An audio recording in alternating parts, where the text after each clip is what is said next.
Nou ek het gesê dat onvergewensgesindheid is een van die goed wat die meeste in ons lewe steel. Want onthou net, soos jy dink, so is jy. Met ander woorde, al voel jy jy's te nagekom en jy dink daai ander persoon is sleg. Ek sê altyd, as jy dink daai ou is 'n asshole, die oomblik as jy dit net dink, dan word jou hele lyf asshole. Dit is jou frekwensie wat jy word, want soos jy dink, so is jy. En weet jy wat jy dink en wat jy praat, is jy besig om te create. Jy create net meer daarvan. En dis hoekom elke gedagte wat jy in jou kop met jou mee besig hou, het heel eers in jou lyf 'n effek.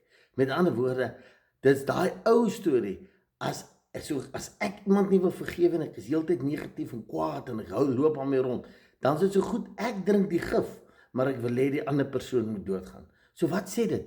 Die heel eerste effek is by myself, as ek nie kan vergewe nie.